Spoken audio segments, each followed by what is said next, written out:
unofficial Universal Orlando podcast is a member of the Mice Chat Podcast Network. MicePod.com. Now, discover the universe, one theme park at a time.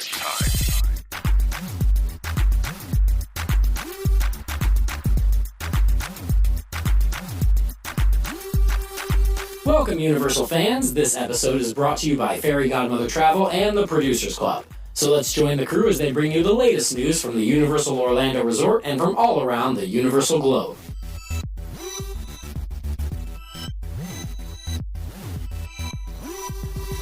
Hello everyone and welcome to the unofficial Universal Orlando podcast. I'm your host Lee and this is episode 131. Joining me as usual are my good friends Hunter. What's up? Darren. Hello, Internet. And my lovely wife, Tracy. Hello, everyone. How is everybody? Good. Good. Well, let's get on with it then, because we've got lots to get to. all right. So we're going to start off, as we always do, with a ButterBeer preference, and this one comes from our good friend, Eric Scull. Greetings, UUOP listeners. I'm Eric Scull from the Harry Potter fan site Mugglenet.com, and I'm here to report back from the HP celebration, which just occurred last weekend in Orlando, Florida, and now that I have tried all 4 ButterBeers. Their question, which is my favorite? The 2 ButterBeers that I hadn't tried prior to the celebration were, of course, the newest ones, the Hot ButterBeer and the ButterBeer Ice Cream from Florian Fortescue's. And can I just say that Hot ButterBeer is really, really, really, really good. I really feel like each of these ButterBeers is good and stands on its own depending on what you're interested in, which makes the whole choice that much more difficult. I mean, the Hot ButterBeer, while it is so delicious, is really best had in the colder months, like in January, like in February when we were there. But I know that if I were to go back into the park in July, which is when I normally attend the park, I would not want a Hot ButterBeer despite how delicious it is. It's just not something I would need when the temperature outside is super hot. And I will say that the ButterBeer ice cream, unfortunately, was a little disappointing to me. Did not quite taste as well as I was expecting for real butterbeer flavor. The flavor kind of, to me, was a little bland for ice cream. So, without further ado, here is my top 4 list in order of butterbeer. I'm going to go with the original butterbeer for my favorite. I'm sorry, it's not broken. Don't fix it. It's beautiful, beautiful beverage for the warm summer months, which Florida has so many of. And that is still going to be my favorite butterbeer, followed extremely closely by the slushy butterbeer, which is kind of even an enhanced flavor off of the regular butterbeer and even colder for those even hotter days. And that butterbeer is followed extremely closely, infinitesimally, by the hot butterbeer, which is delicious. And can I just say, after 3 or 4 days of the Harry Potter celebration, hanging out with friends, just roaming the streets, I felt a little cold coming on, and that hot butterbeer put me straight. So the hot butterbeer was delicious, served a wonderful purpose, and was great to try in the January months. And those 3 butterbeers are so close together, it's almost too close to call. Butterbeer ice cream, as I said, didn't really impress me. I'm putting it last. Hope to talk to you guys again soon. Ugh. Yes, another one for Team Regular. Boom. The thing is, by default, I got ice cream and everyone's just sort of tossed it off at the moment and gone, I'm just not even interested in it. Well, we knew that was going to happen, so. It's just garbage. Yeah. It's not fair. I don't like it anymore. Just because you lose. Sorry. Well, go on then, because we've got a few sort of floating in, but we definitely want more, so why don't you guys let everyone know how they can send their ButterBeer preferences in and join the party? Okay, well, you can just record yourself, tell us who you are, where you're from, and which is your favourite type of butterbeer. Regular. Frozen. Regular. Ice cream. Let it go, Tracy. Let it go. So we want to know if it's Team Regular, Team Frozen, Team Hot, or Team Ice Cream. So go ahead and send that to podcast@uuopodcast.com. You can also go to speakpipe.com/UUOpodcast on your mobile device. You certainly can. And speaking of a celebration of Harry Potter, Gregory attended, because Darren, you didn't go, did you? Wait. Mine says Eric Potter. Yeah, I know. That's for me, not for you. Oh, I thought it was for someone else. Eric Potter. Darren, you didn't go, did you, this year? We went on the day that it was there, but the lines were too long for everything, so we didn't actually go into any of it. Hunter, not something that interests you? We did not go this year, no. Well, Gregory did, so I want to pass it over quickly to Gregory to give you a quick overview of the event and what he felt was good and what was bad. What's up, everybody? This is Gregory today on location to talk about the Harry Potter celebration. I was actually able to check it out this year. I was able to go on Saturday. I was very excited to get my Hufflepuff house photo and just check out what was different this year versus last year. There was a couple changes to make things run smoother. Last year, the Q&As and panel discussions were taking place mainly at the Toon Lagoon Amphitheater. This year, they moved it to the Music Plaza stage. What was really nice about that is you no longer had to wait to make sure that you got into the panel discussion that you wanted to get into. The one that was really hard last year was the cast Q&A. Whereas this year, the cast Q&A was easily accessible to anybody who wanted to see it. They also broadcast that feed into the expo line. So if you were waiting in the expo line and something interesting was happening on the main stage, you didn't miss out by being waiting for the expo line. So those were both very nice. They also offered an option for people who didn't need a hotel room to book a special package that allowed the same access while in the park, just without a hotel room. So that was really nice and sold out very quickly, of course. But glad that they offered that option. They also cleaned up the expo line by moving the Sorting Hat experience outside the expo. So there's 2 lines, one for the Sorting Hat and one for the expo. Actually, 3 lines because there's also a line for the package holders. The package holders skipped both lines and then had an option to either go to the Sorting Hat first or just go into the expo. So that was nice because that really bogged down the line last year because it was one of the more popular things in the expo. There, unfortunately, was not any special food or drink because now hot butterbeer is offered all time. So with no special food or drink options, I would definitely like to see something added that is special and unique and that you can only get if you go to the celebration. They've got, unique merchandise. They've got unique artwork. So let's see if they can introduce something that only happens during the celebration for food and beverage. My main complaint this year was that the screens outside the Music Plaza stage, if it's very bright outside, those are easily washed out just because they're projection screens. They held the Mina Lena discussion kind of midday, very bright, and that is an image-centric discussion because they're showing what they worked on and talking about it. So it's very difficult to see some of the things that they were discussing. So maybe we can somehow make the screens brighter with, LCDs or have some of those panel discussions that are image-centric at night. That would have really helped as well. Speaking of night, there needs to be more to do at night. There was an exclusive party for package holders, but I'd like to see a nighttime spectacular in particular. We've got this awesome technology in Cinespec. We've seen them use it for the Cinespec for One Direction Day, for Halloween Horror Nights. We've seen them do some really cool things with this technology, and I'd like to see when we bring in a special event like Harry Potter Celebration, let's use this and give the fans something special to end the night with. I'd also like to see them, while the idea of the expo is nice, what it does is it gets everybody in one place. They'd be better served to spread those things out throughout the park. There's a bunch of cool photo ops, and you wouldn't have to wait long for any of them if you just kind of experience them as you went through the park. I'd also like to, there's almost no photographers in Wizarding World. We can't seem to get them approved for regular occasions. Perhaps maybe we can get them approved for special celebrations.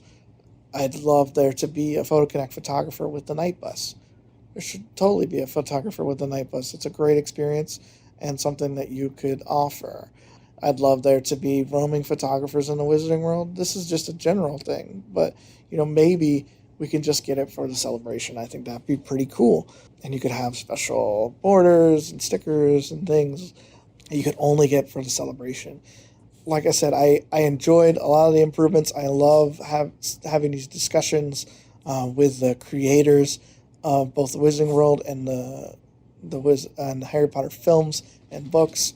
I love creation, so I really like going behind the scenes. So I always want to see more of that. I'm disappointed that I didn't get to go the second day and see the making of the Wizarding World, because I'm sure that would have been really cool Diagon Alley stuff, so I had to check that out online.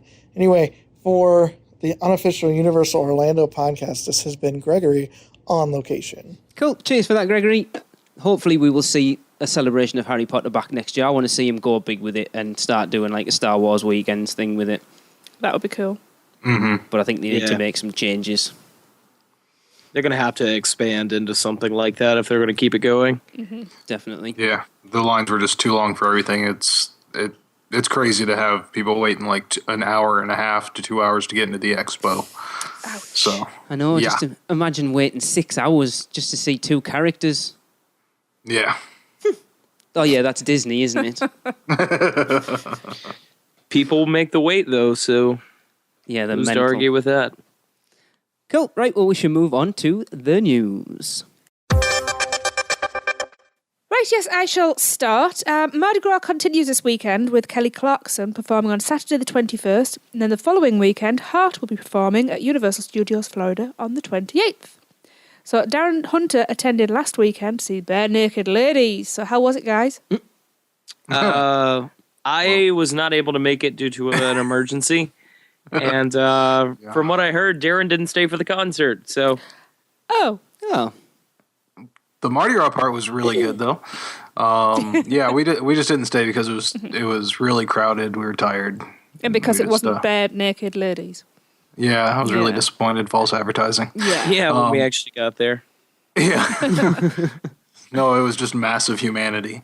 Yeah, the concert area filled up way before the show started, Wow. and like back onto the street. So we just decided to head on out from there. But we did catch the parade, which was awesome again this year as usual. cool. They also had. Oh yeah, I noticed a couple of floats weren't there from last year, like the actual like Louisiana Bayou type float. I didn't see there. Okay.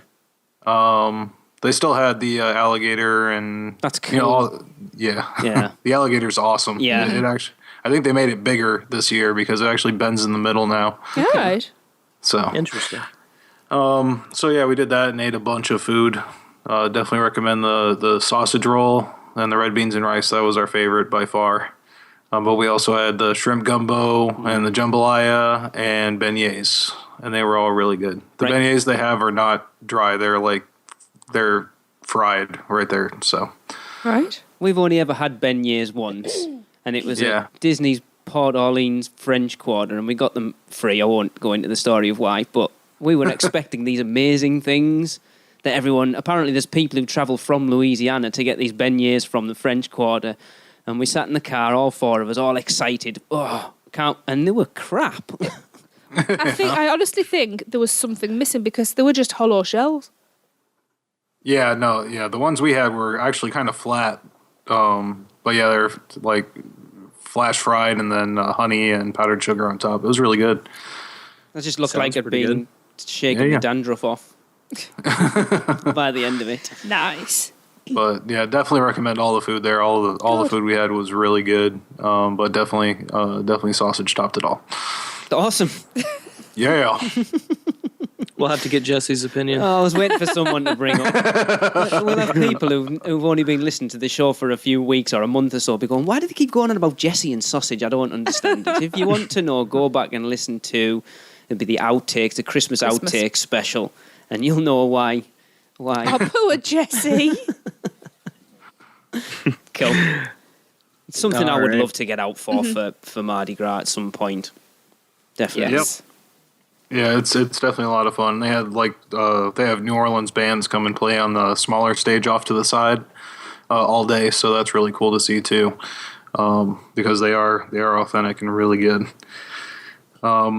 But moving on here, I've got the next one. The Orlando Sentinel reported that the Universal Orlando Resort was given a major showcase on Monday, February 9th on NBC's The Celebrity Apprentice. Did anybody see it? I don't think we get that one over here. Okay. Did you see it, Hunter? No. Yeah, apparently not many other people did either, because it did not burn up the ratings. Donald Trump's reality contest averaged 5 million viewers for the Orlando Hour, according to ratings released Tuesday afternoon. The Celebrity Apprentice ran third at 9 p.m. behind Scorpion and The Bachelor. Which I've not heard of either of them two. Yeah, I've heard of The Bachelor, but not Scorpion. I don't know what that is. What's I take it The Bachelor's one of those kind of like where they have a guy on and a lot of women fighting to get Married to him. Is that what it is? Yeah. Yep. It's kind of like if you've never seen it, you ever watch The Hunger Games? Yeah. It's exactly like that. Oh, okay. Yeah. Yeah. Last one alive gets to marry The Bachelor. Exactly. Actually, if it was like that, it would be quite fun. Full red wedding, right? That'd be awesome. Okay. Definitely. American television. This isn't strictly Universal Orlando related, but it is definitely Orlando related. So I'm sure Darren and I will see the aftermath of all this that's going on. But construction on I-4 begins this month, and it is the largest infrastructure project in Florida history. The project is going to rebuild 21 miles of I-4 from west of Kirkman Road in Orange County to the east of State Road 434 in Seminole County, adding 2 dynamic tolled express lanes in each direction, replace more than 140 bridges, reconfigure 15 major interchanges, reconstruct the entire existing roadway, and increase the posted speed to 70 miles per hour. This project is not expected to be complete until 2021, Wow. meaning the backbone of transportation in Central Florida will be under construction for 6.5 years. Ouch. As construction ramps up, drivers will see crews overbuilding the roadway shoulder, pile driving, and relocating utilities. By summertime, major shifts in traffic patterns and phases will occur. Visit i4ultimate.com for additional project information, including the full list of lane and ramp closures. You can also sign up to a newsletter there and also find out route-specific email and text alerts to help make informed decisions about when and where to travel. That is going to cause some problems. Yeah, definitely. We already have problems. Is that, I can't remember, do we, like us flying in, do we hit the I-4? No. Well, that's something then that people flying well, in don't have to worry about. Then. Unless That's a good you want thing. to take the quick route down to Disney. If you're heading to Universal, Yeah. there's no reason to touch the I-4. We never No. do. No, so if you're travelling, it's something to keep an eye on and allow extra time for. But somebody like Darren and Hunter, do you hit the I-4 when you go up to Universal then? Yeah, I take I-4 all the way up. Yep. It goes from Tampa to Orlando. Yeah, well, that's pretty much the way we came when we came down to Busch Gardens Gardens. with you last time. Yeah. That's going to be bad. Yeah, it's going to be a mess. Especially around when the parks open and when the parks close. Because the traffic going either direction from Disney to Universal towards those hotels or from the people or the other way around, it just jams up I-4 right there. Mm-hmm. So when construction's in that area, it is going to be terrible. Yeah. Oh boy. I think they're looking long term for it though, and I mean, if you look at the growth in Orlando itself at the moment, there's a big regeneration of iDrive going on. Universal are really ramping up. Disney are going to be. You can see the infrastructure that they're putting in place. That they're going to be doing a lot of work over the next 5 to 10 years. Mm-hmm. And yeah, I wouldn't be surprised to see some iDrive expansion as well. Yeah, because that road is just too small as it is, and the stuff that they're adding, it's going to be crazy. So, all right. The Wizarding World of Harry Potter Diagon Alley brings even more of Harry Potter's adventures to life at Universal Orlando Resort. The new area includes a towering dragon that breathes fire. Why am I reading this? I don't know. The new mind-blowing ride Harry Potter and the Escape from Gringotts, and incredible shops like Shutterbuttons. Visitors can now step inside this photography studio and enjoy creating their own moving photographs. To find out more about the full Shutterbuttons experience, check out the article at blog.universalorlando.com. I didn't check that out. So how is this different than the DVDs? I don't know. I think it's been around for a while, but for some reason Universal have been sending emails out recently. I know we haven't really talked about it on the show. Nina mentioned something about it being like a 3-frame thing. Right. It's like more like an animated GIF than a video. Okay. I know it's supposed to be quite expensive. Yeah, well, the DVD is like $70, right? Wasn't it 70 or 80? Whoa.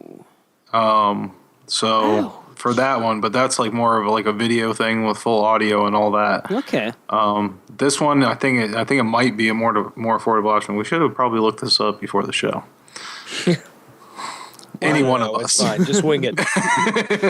Well, I know this is something from talking to Gregory, obviously, because he used to work for, can't think what it's called now. What's the Photo Connect? Yeah. Amazing Pictures, isn't it? That this is something that they tried to get in when Hogsmeade first opened, and they were getting pushback from J.K. Rowling over it, and they say it took them until Diagon Alley opened to eventually get a sort of go, oh, all right then, I need a few extra quid in my pocket. But yes, I'll tell you what, we'll have a look. I shall look into it a bit more for the next show, because this is how... Well, had it been in my script, I would have looked at it. This is the problem. Yes, there's only me and Darren. Yeah, so it's down to you two, so... Yeah. Oh, well, I'll take the blame for that one. So you should. For only half the news, tune into the UUOP. What we want is people to be interactive. So we give you a little bit and then send you out into the world to get the rest of it. Yes. Oh, yes, I'm interested in that. Right, I'll go and read that article. Right. So Universal Orlando Resort are now offering a free resort dining shuttle for on-site guests. Now, if you stay in any of the on-site hotels, you can enjoy a complimentary round-trip service. This is for up to 5 people to one of the participating on-site hotel restaurants between 6 p.m. and 10 p.m. So all you have to do is make a reservation and then complete and present one of the booking cards to the concierge, which is the luggage services at Cabana Bay. That will be at least 20 minutes before your reservation time to receive your complimentary tickets for the round-trip transportation and one free appetizer or dessert for your table. What? That's pretty awesome. And it does appear that this is available for pretty much all of the on-site restaurants, which is quite cool. See, That's pretty cool. The good thing for that is it means you can go and stuff your face somewhere and then just get them to shuttle you back. You don't have to walk or anything. Yep. Just roll me out the door, into the bus, and back to my hotel room. I wonder if they have an intoxication rule, like they won't transport you if you're too drunk. In case you throw up or something like that. This is Orlando, come on. True. True. So, yeah, go for it. Yeah, just fill her up. I think that's really good. No, it is. It's encouraging people at the hotels to go and try out the hotel restaurants. I would like to go and eat in some of the other hotels. Exactly. They're not really competing against each other, so No, Exactly. it's all going to the same pocket ultimately. and it's giving people another sort of option rather than think, no, well, we'll just go and drive off our drive and go, well, if you sign in this, we'll give you free transportation over there. Well, with all the construction, people might fly off of I-5. Or, crap, my joke fell flat. I-5? Darn it. That's what the expansion is. What I'm thinking there as well is if people are going to eat in other hotels, they might have a look around and go, I'll stay here next time. Yeah, definitely. Should be nice. Yeah. But, yeah, and there was a way to do this all for free. You didn't get the free appetizer or dessert, but, I mean, you can take the shuttle back to Universal and then take the shuttle the boats from there to any of the other hotels. Yeah. So it was possible before, but this makes it a lot more convenient. Yeah. Definitely. Have you two eaten at any of the other hotels other than the kitchen last time? Well, I've eaten at Cabana Bay. Mm-hmm. Of course you And have. to be fair, I didn't even eat at the kitchen last time. This is true. Darren, did you have anything? No, I didn't. To be fair, I don't think you guys actually ate either. That was more of a Stuffed. horrifying turn of events. Just inhaled. Oh, God. Yeah, no, I didn't eat for a day afterwards. I told you, and I just watched. Just for the record, I beat you all. Yes. We went to beaches I'm and sorry, cream. I've got to keep bringing that up because I beat 9 guys. We went to beaches and cream with Sam and Andy all the way through it was going, see, the kitchen sink at beaches and cream doesn't look such a good idea now, does it? And I'm like, no, don't even talk about We it. still haven't had one of those. No. Gutted. Anyway. So there's only me and Tracy eating at any of the resort hotels. Oh, and Darren, you've eaten. Where was that? The Bayliner Diner you ate at, Darren? Yeah. And how was it? Oh, it was pretty good. Not bad at all. I mean, it's more like a cafeteria than the other places, but they've got different like windows you go up to, and they've got like different themes in each one. All right. So you've got a lot of different selections. So a little like Fast Food Boulevard then. Yeah. We did a pizza at night and then breakfast in the morning before we went out. And the breakfast is really good. They give you a lot more than you get at the parks themselves. So that's for good about to the know. same price, or maybe even a little cheaper. It's funny you should mention breakfast actually, because I've been sort of looking into breakfast for when we come over. I put a post on the Facebook page a week or so ago trying like asking out what people did for breakfast, and there's not a lot of options at Universal. It's quite interesting. I want to do a little segment at some point. Cinnabon seemed to be winning the last time I was. It did, yeah. Or it was either Cinnabon or who's got time for breakfast? Yeah. Yeah, I got a lot of that. Bring in a granola bar, damn it. Yeah. But there's not a lot of options. They need to step it up a little bit, especially as far as like character breakfasts and stuff. I still don't understand why they got rid of one to put another one in. Yeah. I know. Well, Because the Confisco Confisco, one's really thank you. good. Well, they both were, but I don't understand why you need to sacrifice one to do the other. I think there's room for both. Absolutely. Maybe it just comes down to booking. Maybe they're just not as popular as they are over at Disney. Quite possibly. They don't Or really maybe they've spent all the money on the character breakfast at Disney. They can't do the Universal one. Maybe. Yeah, true. Yeah, I know how expensive they are. We've done a couple Like of them. Chef Mickey's is like what, $60-$80? We were supposed to be we were going to do Cinderella's Royal Table last time we came out, and it worked out it was going to be something like $180 for the four of us. We just couldn't justify that sort of money. So we're like, no, I don't think so. No. Yeah. So we didn't bother. No. No. Cool. Right. Well, we're going to take a quick break, and then we'll be back with a report from Universal Studios Hollywood and some listener emails.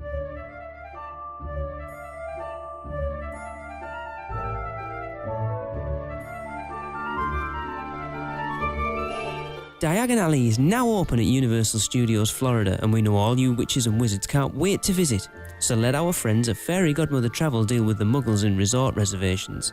They are a Universal Parks and Resorts specialist, as well as an authorised Disney vacation planner, and their service is free to you. From the new Cabana Bay Hotel to those other hotels run by a mouse, Fairy Godmother Travel can book all your Orlando vacation needs. And make sure to let them know you heard about them because of UUOP. Because every UUOP referral helps us continue to bring you the best Universal coverage. Contact them today by phone at 832-284-4002 or toll free on 888-939-642539 or go to fairygodmothertravel.com. Let Fairy Godmother Travel make your next vacation magical. We now return you to your regularly scheduled programming. Welcome back, everyone. It's now over to Dr. Ian Malcolm. Hello, UUOP team. This is Dr. Ian Malcolm calling you from Universal Studios Hollywood. Now, I came to the park today at Lee's request. He asked me to come get some audio and some photos of one of the final Blues Brothers shows. So I came to the park, got a Times guide, and as I walked in, I looked at the Times guide and I noticed there is nothing on there about the Blues Brothers. So I did find a team member. I asked them, and apparently they have stopped doing Blues Brothers shows a couple of months ago. So right now, the Blues Brothers are just doing meet and greets out in front of Mel's. So I was feeling a little guilty that it had taken me this long to get out here to get some audio of the Blues Brothers, but because they have been not quite disbanded, but they haven't been performing for a couple months. I feel a little less bad about that. So yeah, those shows have not been happening, which I'm not super shocked since their stage no longer exists because it was right next to the old House of Horrors, and that's just construction right now. So they are doing meet and greets out in front of Mel's. I got a photo of them for you. Some other things that are going on in the park. The big central plaza of the park here is currently done up for the Lunar New Year or the Chinese New Year. So there are paper lanterns, some great flowers, and then you can actually meet Woody Woodpecker and his girlfriend dressed in traditional Chinese garb in red outfits. So that's very fun. Nice to see them celebrating some holidays that we don't always celebrate here in the United States. So that's going on. The construction continues for the Wizarding World of Harry Potter. Now, it doesn't open for, of course, more than a year, 2016, but it is coming along really, really well. There's even snow on top of some of these roofs already, so they're moving right along. And then right next door is, of course, Springfield. And Springfield really looks like they're putting the finishing touches on. It could open for soft opens, gosh, probably within a month. It's hard to tell, but it looks like it's getting really close. Now, something that's kind of fun is there's a walkway past the Wizarding World and past Springfield, which right now is all construction. So it's a big stretch of the park that's nothing but construction walls, which is, of course, not super great to look at for the guests of the park. So what they do is they actually have an actor out here dressed as a construction worker, interacting with the guests on that walkway, having fun with them, playing with them. It's very similar to Streetmosphere that you see over at Disney's Hollywood Studios. So it's just a nice little fun touch that they did to kind of make up while all this construction is happening. And then I did go on the backlot tour because I haven't gone on it for months, and I wanted to see how Fast and the Furious experience is going on. Now, on the backlot tour, they did plug the Fast and the Furious experience coming up a couple of times, and then it's not easy to get a great photo of it, but basically what it looks like is it looks like two of the King Kong 3D 360 buildings, but two of them next to each other, then connected by kind of a smaller, skinnier tunnel. So it does look twice the size of King Kong, which is pretty impressive. They say that that's going to be ready for the summer. It will be the new finale to the tour, but again, you don't get super close to it. I got a photo, not the best photo, but it's something, but that's coming right along too. Another little heads up on the backlot tour. Right now they're doing construction on the Psycho House. So they said that they're restoring the Psycho House, and it does look that way. So there are construction workers, and it's kind of torn up. It's not a great time to get a photo of it, but the last couple times I was here for Halloween Horror Nights, the Psycho House had seen better days. It looked like it was getting pretty run down, so it's nice that they're investing some time and some money into making it a little better, make sure it can stand years to come. So that's something that will be coming. Hopefully that'll be fixed up by this summer as well. They also redid the entrance to the backlot tour a little bit, so there's a new marquee there, a new stone walkway, and a nice little mini courtyard almost as you enter the tour. So that's just another nice thing. And then as you go into the tour, you can get a great shot of the construction of the Wizarding World and especially of Hogsmeade Castle. So lots going on here. Definitely a very transitionary time for this park. Lots closed, so but it's all for the greater good, because sometime this summer when Springfield opens and Fast and the Furious, that's going to help out a lot in giving new things to do. And then of course next year when the Wizarding World happens. But in the meantime, they're making the most of it, doing the best they can. And lots of exciting things coming down the pipeline here at Universal Studios Hollywood. As always, I will keep you posted as these things happen. So until then, I've been Dr. Ian Malcolm, and we will talk to you very, very soon here from Universal Studios Hollywood. They're really trying to make that transition from like a studio park to an actual theme park now, aren't they? Yeah, definitely. Yeah, they have a lot of work to do, though. But it sounds like they're hauling butt on it. Mm-hmm. There's certainly a lot going on. Yep. Yeah, I mean, if they say that Springfield's going to be open soon, he said, they opened Despicable Me and they got the full Super Silly Funland as well, which is cool. And then you've got the Wizarding World, which, I mean, I've posted some pictures he sent us over the last few months, and it's really coming on. Cool. We need to go. Yes. Hunter, how long is it since you've been over there, Hunter? 2012? Really? 2011, 2012? No, 2011. Yeah, I was going to say, I didn't think you'd been while you've been on the show. No. Not since I started the show. Yep. Really We're just debating stuff it. through me. We're debating going right before you guys come over here, actually. But it's going to be a lot of money for just a few days. So, Flights are the flights that expensive, like Darren? it's about around 400 Each round trip. or for both of you. Each. That seems And quite then- expensive. Oh yeah, it's traveling across the United States. It's pretty big. How long a flight is it? I don't know. There's a layover in Houston. Right. So I don't know. I don't remember exactly how long it was, but and then you're moving through time zones. I didn't map it all out I'm a bit because you got to go worried through now. 4 time zones to get there. Wow. Yeah, Oh, yeah. I think it's You about go from one 3 coast to the other. hours behind where we are, yeah, Yeah. if I recall. Yeah, that's right. yeah. That worries me then, because it How costs long us it's gonna enough take just to us? get to bloody Florida without going all the Yeah. way across there as well.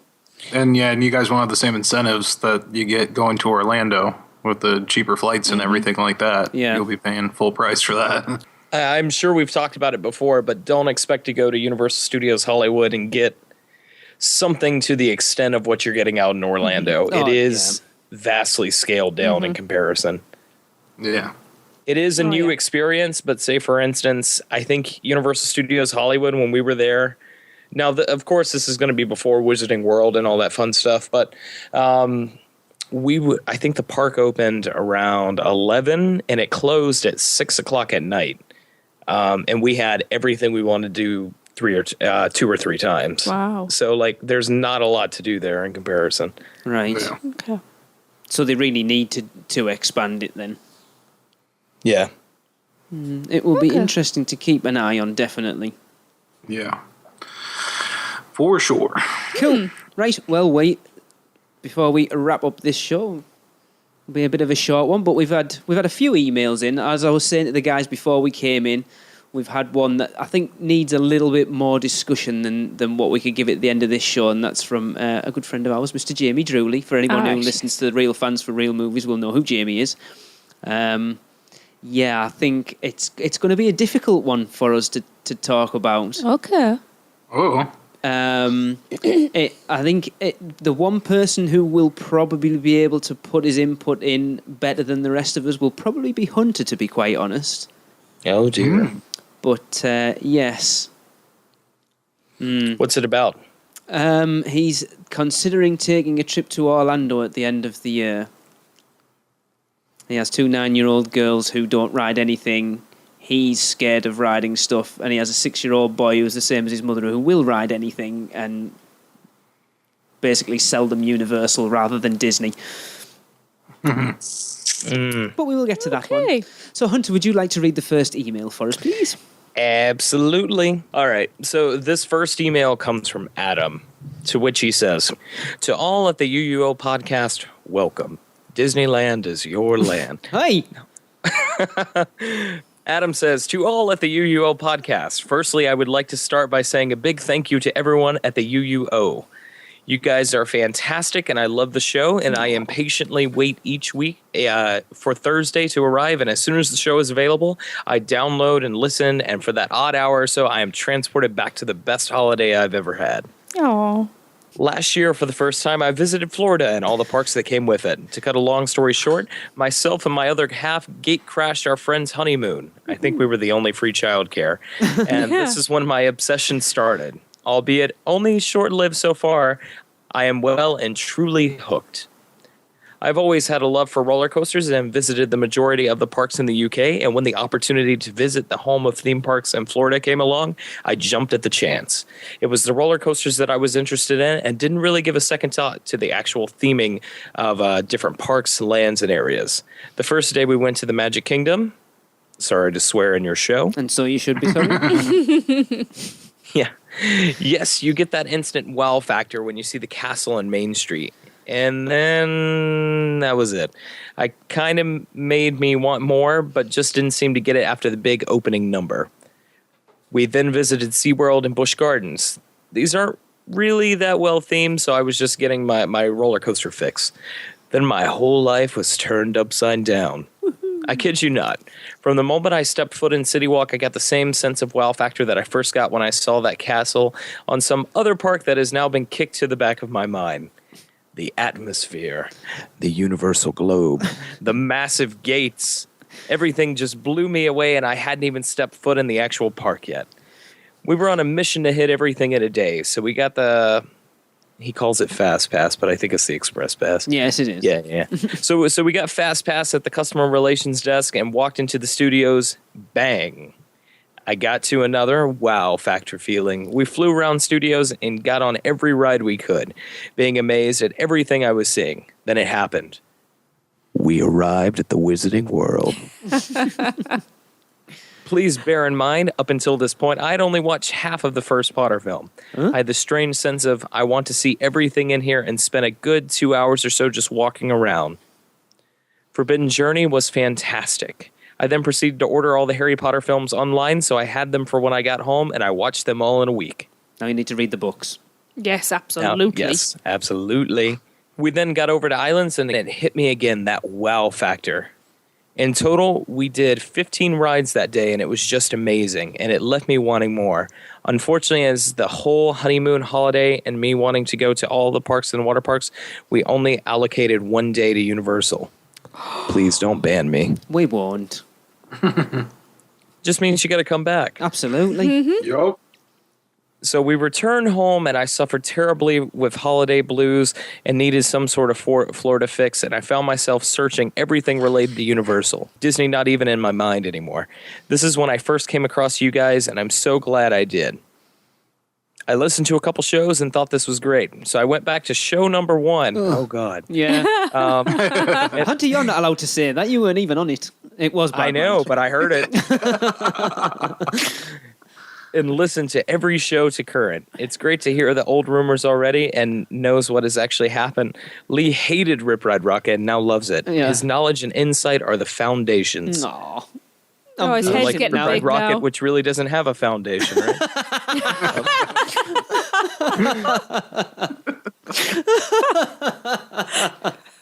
Nice one, little Hunter. I'll give screwy. you that one. Darren and Hunter are brilliant. Darren, you're brilliant.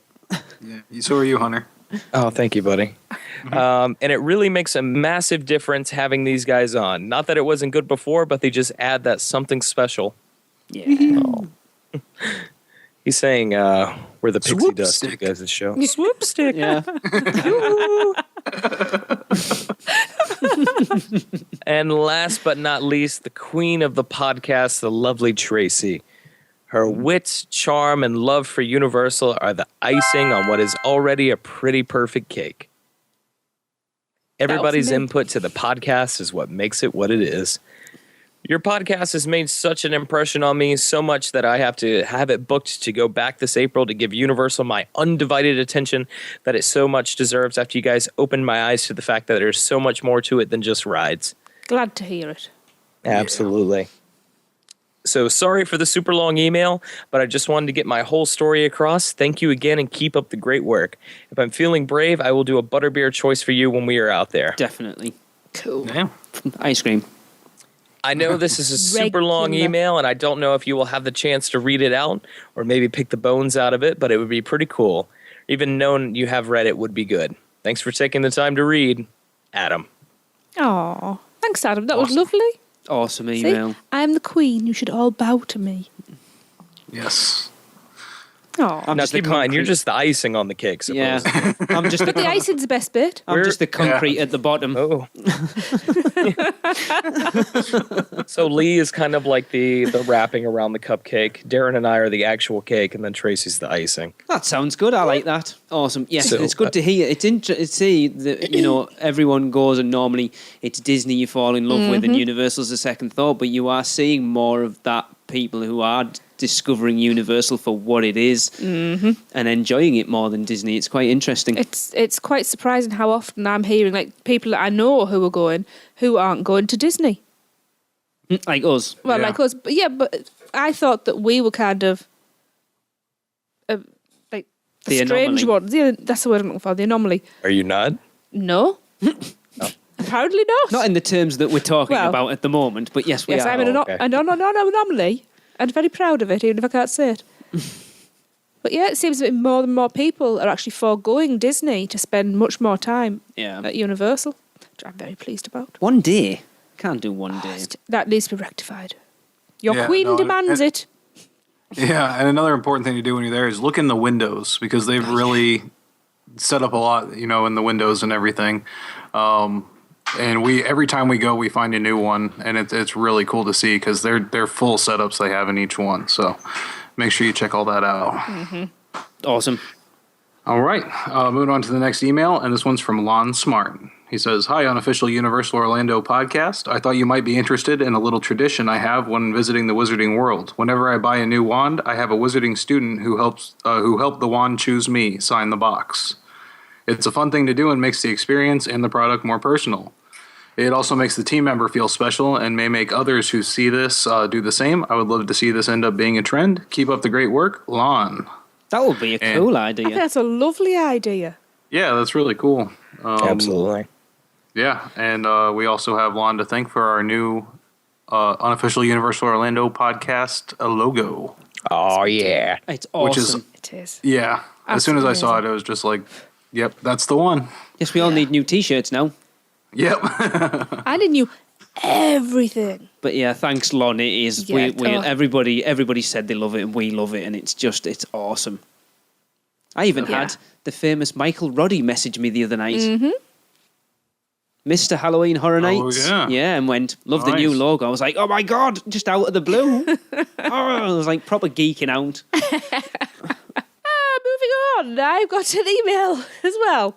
This is from Michelle Fletcher, and she's talking about her trip back in November. Hi, unofficial Universal Orlando podcast. We had an amazing time, and I thought I'd take a minute to share with you some of the good and bad of our experience. So we'll start with the bad. Number 1. It takes so long to get from the parking drop-off area to the actual gates of the parks. I couldn't believe the distance we had to walk and how tired we were before we ever even stepped foot on a ride. I personally feel that this was a major design flaw. I know they have moving sidewalks, but for those of us pushing strollers, we're out of luck. They really should offer some sort of tram system that drops you at the entrance, although that's probably impossible now.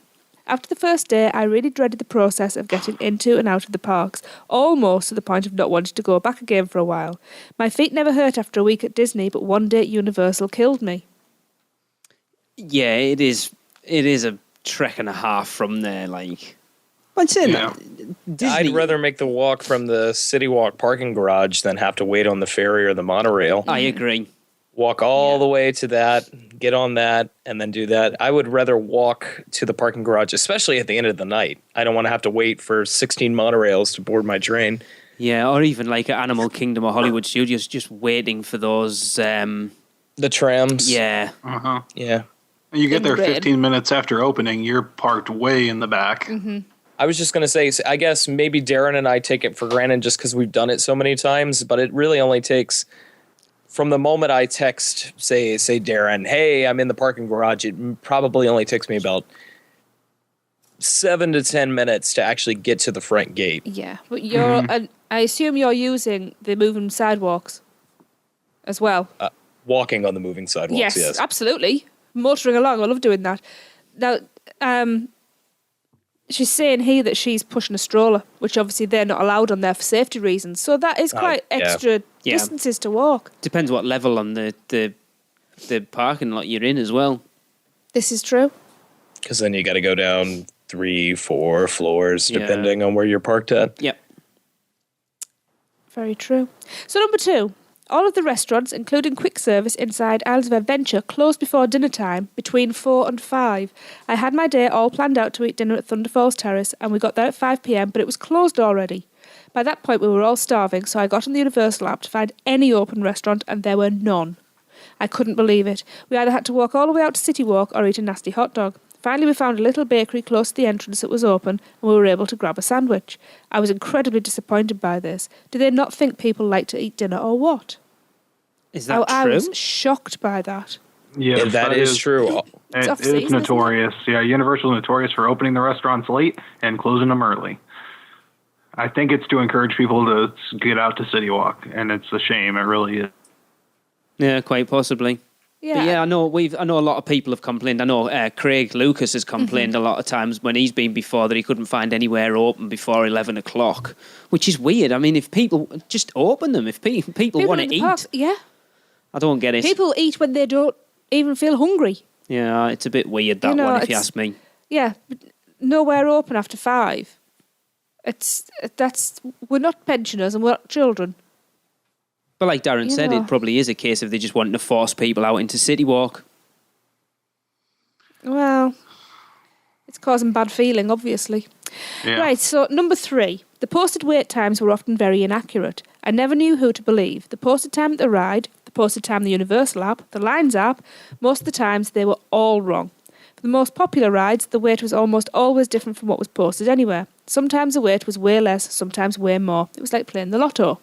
I think wait times in general are because they can't predict the lines properly. Well, we know that every now and again they put the and when the tag do they through, do don't that they? at Universal? Yeah, we've like they had do it. at Disney. Yeah, we've had it. What's that? Hunter, you'll know when you were at, did you know when they give out those like Camera tags. Yeah, like a red card Swipe on a card. Yeah, absolutely. Yeah, They still we've do had them. that. But the problem is, what people don't realise is that's timing you going through the line, and that's what time they put up on the front of the ride. But that ride time was what the ride time was when... That amount of time ago. So if it takes you half an hour to get through the line, they'll post half an hour, but that's what the wait time was half an hour ago. Yeah, if nobody's followed you in, it's a 0 wait time. So, but I mean... It's strange because I've always viewed Universal as overestimating their wait times. Mm-hmm. So, for instance, they'll put up a 45-minute wait when it really only takes maybe about 20 minutes to get through the queue, which, of course, you want to put up a higher wait than it actually is, if possible, because are you going to get upset that you got through the line quicker than initially expected, or that you were told a shorter time and you had to wait longer, you know? Exactly. Yeah. Yeah. Right. So number 4. The employees were very inconsistently in character, especially in the Harry Potter sections. I was really looking forward to being fully immersed in the wizarding world, but oftentimes the employees working these rides shops ruined it for me. I understand not everyone can speak with a British accent, but they can at least use HP terminology, like the cashier at Ollivander's made a big deal about my using Muggle money to pay for my wand. Most employees in the area were obviously there just to make a buck. The guys working the Hulk were pretty awesome, though. I agree with that. Yeah. You know, that is supposed to be a fully immersive world. Mm-hmm. So and I think it was more when it first opened. Yeah. And they've kind of gotten a little lax on it. That's a ship they need to tighten. Yeah. But 'Cause I also got a feel for the employees too, because that's the busiest place in the park from opening to close. So I give them a little bit, but yeah, I mean, it's their job to make sure everybody feels like they're having that full experience that she was talking about. So Well, this is, I mean, the odd one or two you can let slide, but this seems to have been quite a lot of them, the majority rather than the minority. So let's move on to the good that Michelle's got to tell us about. Good. Number 1, the technology on all of the 4D rides was awesome. I was so impressed with the Forbidden Journey and Gringotts. Best rides ever. Even the lines, especially at Gringotts, were almost as good as the rides themselves. I know you haven't ridden Gringotts, so I won't go into any more detail. Thank you for that. So polite. Very polite. She's right, so the 4D's absolutely mind-blowing. Yeah. So number 2, the refillable Coke Freestyle mugs were so worth the $12. The stations are everywhere. We shared one as a family and refilled about once every hour. They fit easily into the lockers on bigger rides. If you bring it back to the park with you the next day, for however many days you're there, it's only $6 and some change to renew it for the day. It's a really good tip. That is brilliant. Especially, again, you can use them to get water out of the freestyle machines as well for nothing. That's very handy.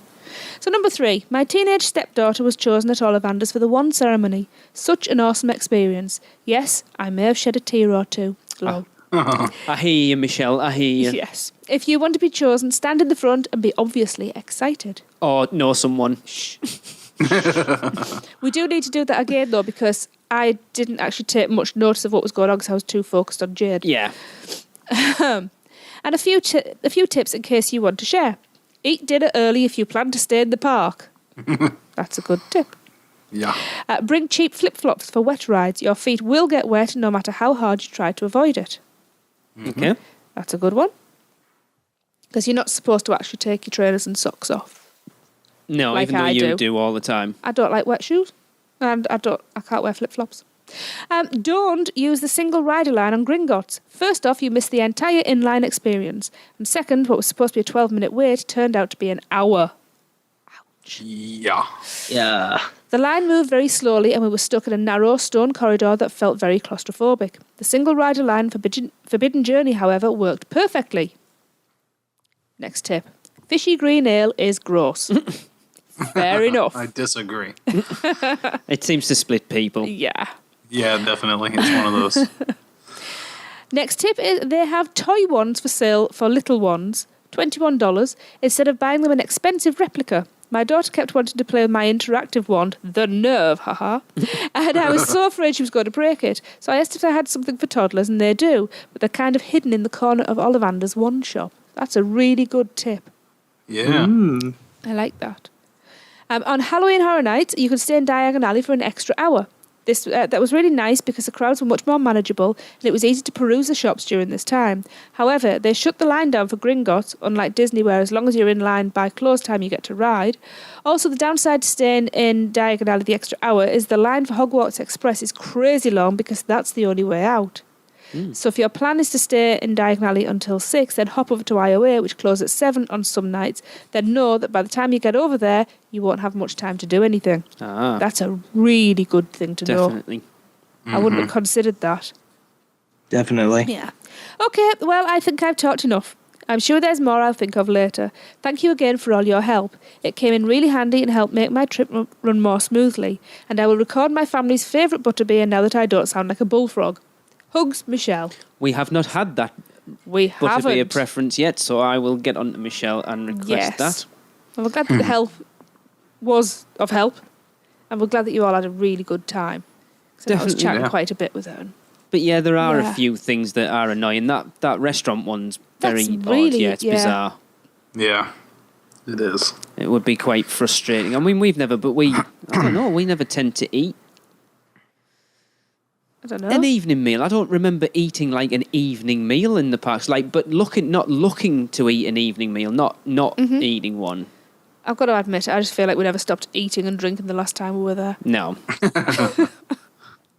And it'll be Yeah. a week. You got 3 weeks worth of eating to cram into a week this year. I can do it. I'm sure we I all can, will. I can do these challenges. Bring it on.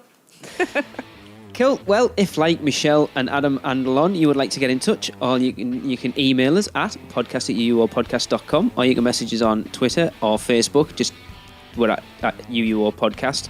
Or we would love to play voicemails on the show, so you can go over to speakpipe.com/UUO Podcast and record them there. That would be epic. I would just like to say before we finish, if this show sounds bad, it's because I'm recording in a slightly different way, so I do apologise because I have no idea how this is going to come out. We're recording in a different way than we normally do. We have been for about the last 3 or 4 shows, and I'm still getting used to things, so it may sound bad, it may just sound okay, it might just be me being overly anal when it comes to stuff. Apparently I'm a bit of a perfectionist. Other people have said, oh, it's fine. I'm like, anyway. So there you go.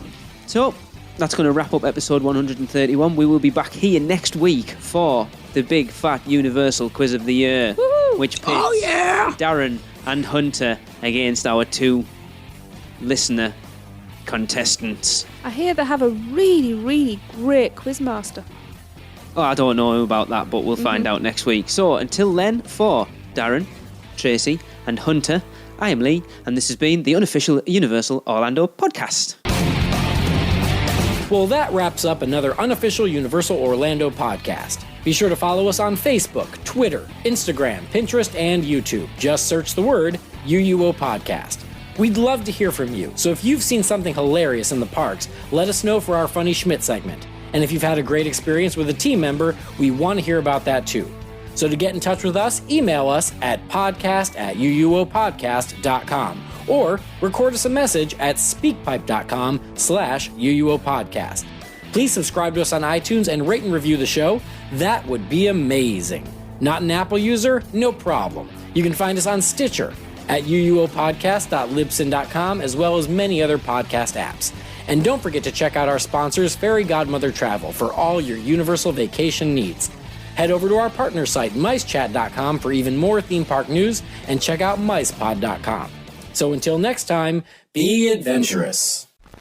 This has been a micepod.com presentation. Mice Chat.